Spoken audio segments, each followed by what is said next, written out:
ada pura-puranya ada yang datang beli di tempat kita. Wah, ini pelayanannya nih lambat sekali. Saya kemarin kesini pelayanannya kok lama banget. Terus datang yang ownernya atau yang jadi talent buat videonya itu. Maaf Pak, itu kami dulu. Sekarang enggak. Langsung gesit, pelayanan dibikin aja kan pura-puranya. Nah, udah jadi konten. Berarti kan udah terbukti. Baru yang orang yang pelanggan tadi ngomong, wah iya ya, udah nggak lelet kayak dulu lagi. Saya bakal kesini terus nih. Nah, jadi kan orang tuh jadi tahu bahwa oh ternyata jualannya udah nggak lelet lagi. Misalnya nih, ada yang pernah komplain juga masalah itu. Jadi kan dia udah tahu oh solusinya udah ada dan sekarang pelayanannya udah bagus kayak gitu. Lanjut. Nih, tips agar konten kita menarik dan bisa viral. Siapa yang mau kontennya viral? Ya. Oh nggak ada. Dikit. Siapa yang mau kontennya viral? Nah, biar semangat. Anu gini ke muka itu. Nih, biar konten kita viral, pertama itu kita harus punya hook. Ada yang tahu? Kompor, hook. Yang tua yang generasi 90 kan masih tahu kompor, hook. Tapi ini bukan tentang kompor.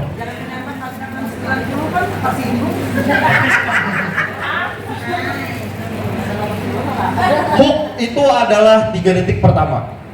3 detik pertama itu penting. Jadi kalau misalnya kita bikin konten video, 3 detik pertama itu menentukan orang itu akan lanjut nonton atau tidak. Contoh kayak kita, kalau misalnya kita buka Instagram atau TikTok, kalau misalnya di awalnya kurang menarik, otomatis kan kita swipe lagi kan ya. Nah, kecuali kalau misalnya apa yang dia sebut itu menarik buat kita, betul? Coba kita bedakan seperti ini. Ini adalah tips agar Anda sukses. Itu contoh 3 detik pertama yang pertama. Terus yang satunya itu seperti ini bunyinya. Kesel, tiap hari jualannya nggak laku. Ini solusinya. Nah, yang mana yang lebih menarik? Yang pertama apa yang kedua? Nah, kenapa jadi yang kedua?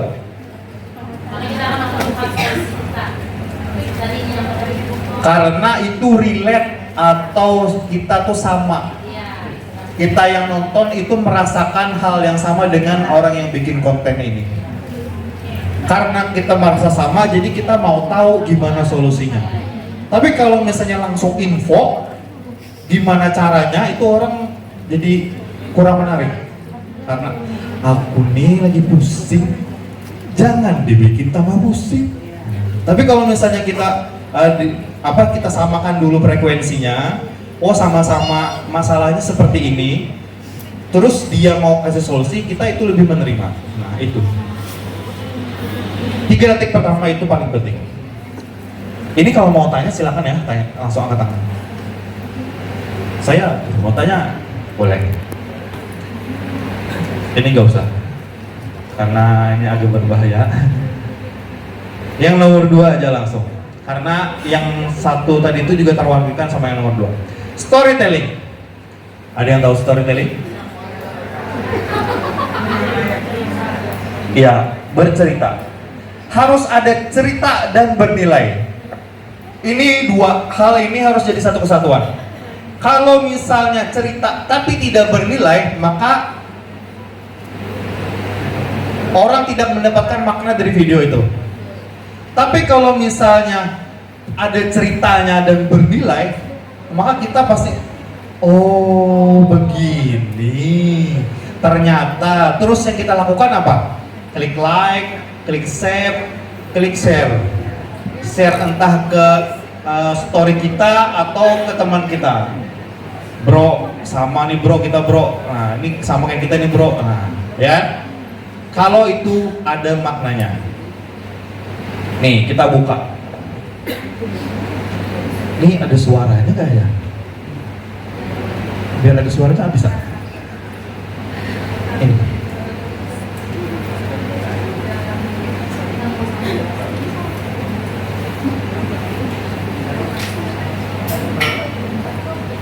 Siap-siap telinganya. 1, 2.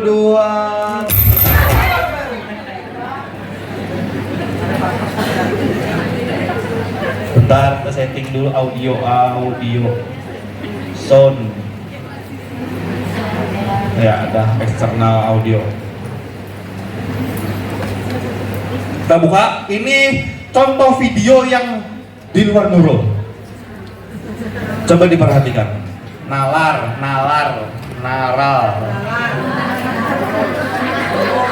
Nah, internet. Astagfirullah.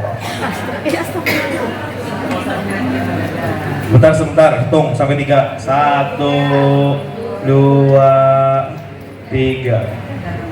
Bisa, tenang.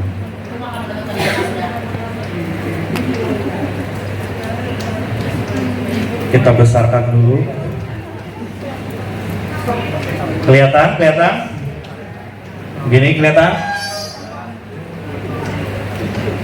Diulang. Nah. Silakan ditonton. Kalau Messi bakal ke Indonesia, lu jangan sedih. Iya sih bang, tapi gue udah beli tiketnya bang. Nah ini, lagi-lagi apa? Betul mindset. Ibarat lu jangan kaget, kita kaget. Siap, 1, 2, 3. Messi bakal ke Indonesia, lu jangan sedih. Iya sih bang, tapi gue udah beli tiketnya bang. Nah ini, lagi-lagi apa? Betul mindset.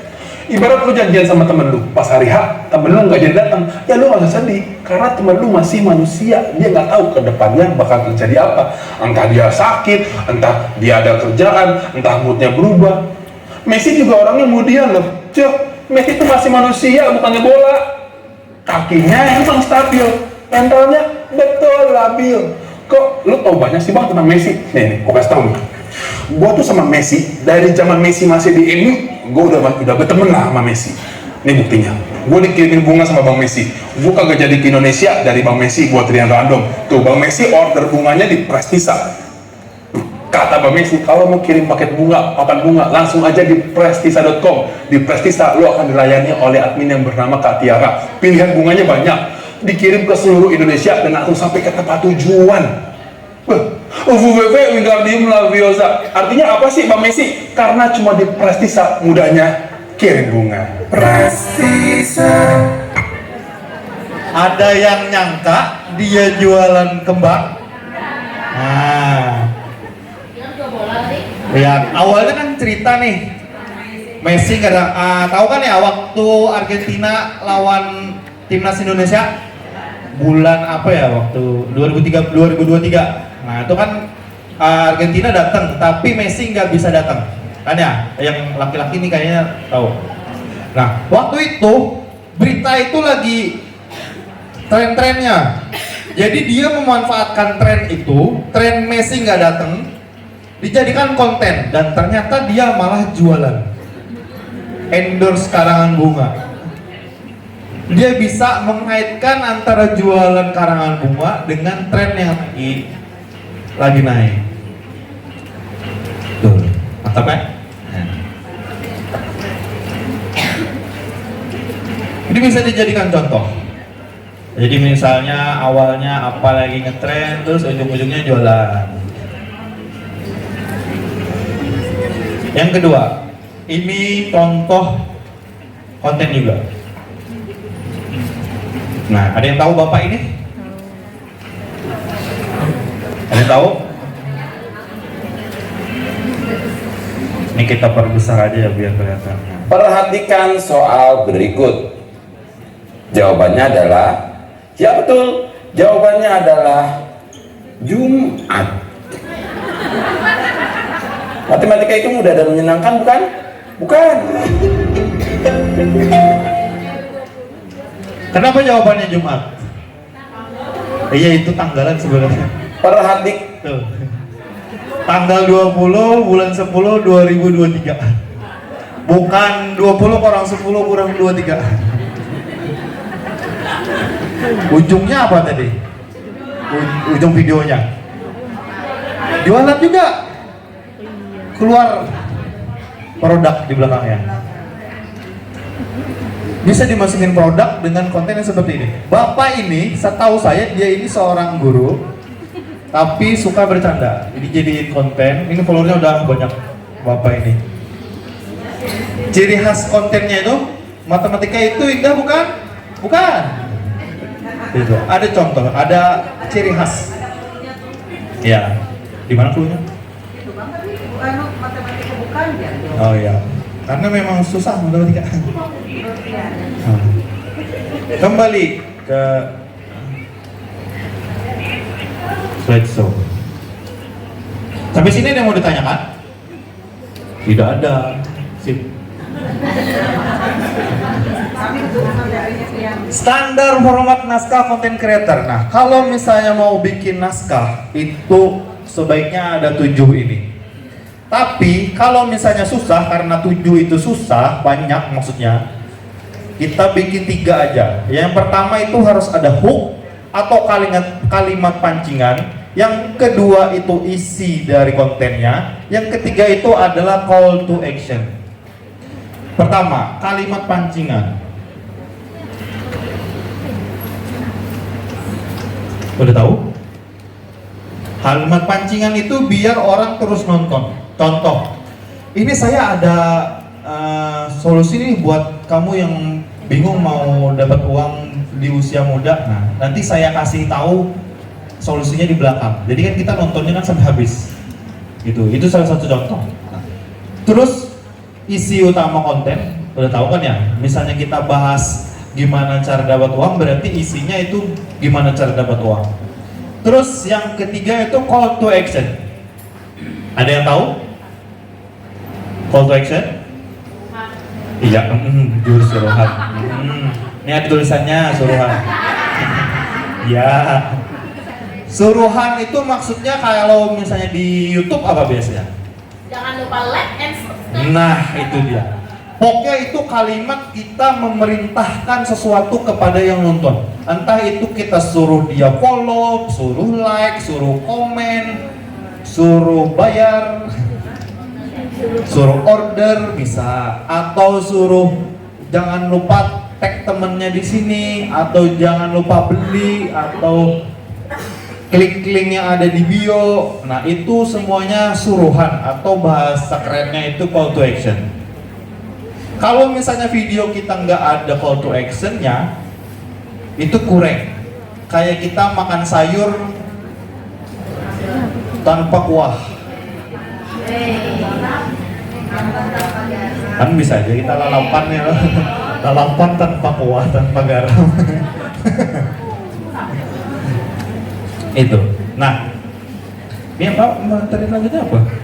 Nah, jadwal posting ini tadi udah dibahas ya sama Mas Rama. Oh, siap.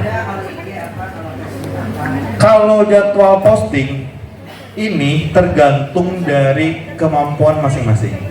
Ada yang mungkin bikin konten itu setiap hari, kayak tadi kan dikasih tahu Mas Rama kan, kalau bisa katanya bikin konten itu setiap hari 1. Nah, kalau Ulun atau saya bikin konten itu semampunya. Tapi jangan mampunya setahun sekali, jangan. Luput. Bikin jadwal. Contoh kalau Ulun pribadi itu sekarang bikin kontennya itu per tanggal 3. Jadi tanggal 3, tanggal 6, tanggal 9, tanggal 12, selanjutnya kelipatan 3. Nah, kalau 3 kan 5 juga gitu. Kelipatan 3. Nah, jadi kan lebih memudahkan. Jadi ada jarak 2 hari. Bebas, ada yang mau setiap 1 minggu, ada yang mau setiap 2 kali seminggu, bebas. Ada yang mau Senin Kamis misalnya, jadi bikin konten setelah sahur, bisa. Bebas. Tapi yang penting sesuai jadwal. Tapi kalau misalnya kita nggak punya jadwal, bisa jadi kita hari ini bikin, bulan Maret belum bikin lagi. Pentingnya jadwal seperti itu. Kalau nggak ada jadwal kita bisa kelepasan, bisa nggak upload. Tapi ini untuk di feed atau reels. Tapi kalau untuk di story itu harus minimal 1 sehari. Harus ada terus. Ini kita coba yang postingannya aja ya. Nah, Ulun minta tolong searching ini biar ada kaitannya sama digital marketing. Boleh tolong buka Instagram? Tidak. Yang tadi follow Pajar, tolong di unfollow dulu. Jangan-jangan jangan follow. Ada. Sudah? Di bagian searching atau pencarian, bagian pencarian kan bisa diketik sesuatu tuh. Nah, tolong ketik karangan, spasi, bunga, di pencarian jangan di edit profil, jangan. Karangan spasi bunga spasi Banjarmasin. Kalau yang munculnya ini berarti ini punya saya. Nih. Yang munculnya ini siapa? Yang paling atas. Pian paling atas gak itu? Pian mau follow?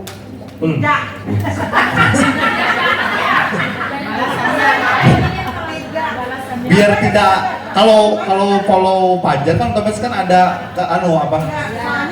mutual. Karangan bunga itu yang muncul kan banyak, tapi kan yang pakai pakai spasi, pakai apa? Apa? Jadi itu cuma itu gini aja. Makanya Karangan bunga Banjarmasin jadi satu. Bukan itu perempuan pakai kan. Nah, jadi kenapa jadi yang ini dan muncul di atas?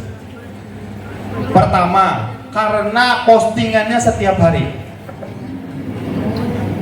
Nih. Tuh, terakhir posting kapan? 3 hours ago. 3 jam yang lalu. Terus ada lingkaran. Di foto profilnya ada lingkaran. Coba kembali ke bagian searching, jangan di ini. Nah, boleh pinjam HP-nya Kak. Nah, izin Kak. Kotaknya mana Kak? Saya dia sama tiga. Nggak apa-apa, bebas aja. Nah, ini di tempat kakak, siapa namanya Kak? Caca Handika. Nomor 2. Siap.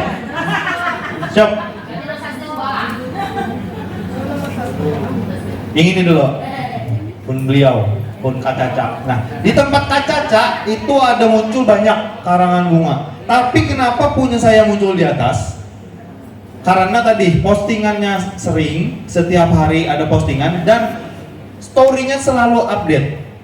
Ulun ini, saya mau Kak. Saya itu kalau bikin story itu di jam yang sama terus. Jadi kalau misalnya mati story-nya langsung ada lagi. Mati story-nya ada lagi, mati story-nya ada lagi. Dan itu kecuali lupa upload, nah baru nggak ada uploadan. Nah, nih, ini kan nih punya saya paling atas dan yang kedua punya orang. Nah, punya orang ini nggak update apanya, story-nya. Nah, jadi punya dia ke bawah karena nggak update. Dan kedua, terima kasih Kak Caca. Yang kedua, karena punya saya ini kata kuncinya itu ditempatkan di nama akun. Ini nama akun nih, yang pernah geser salah. Nah, ini nama akun. Karangan Bunga Banjarmasin, yang ini juga Karangan Bunga Banjarmasin. Di semua tempat saya masukkan kata kuncinya, jadi di pencarian itu muncul. Tapi meskipun di pencarian dimasukkan kata kunci ini, kalau misalnya uploadan terakhir 2019, story-nya tidak ada, apakah akan muncul di atas? Tidak akan. Karena dianggap Instagram itu tokonya sudah bangkrut, sudah selesai jualan karangan bunganya. Jadi penting untuk kita selalu update story dan postingan. Seperti itu. Kembali ke materi, oke? Halo. Hai. Halo. Siapa di rumah? Mana? Nah. Di penjadwalan posting ini sebenarnya bisa kita jadwalkan sendiri, entah itu pakai alarm atau ada juga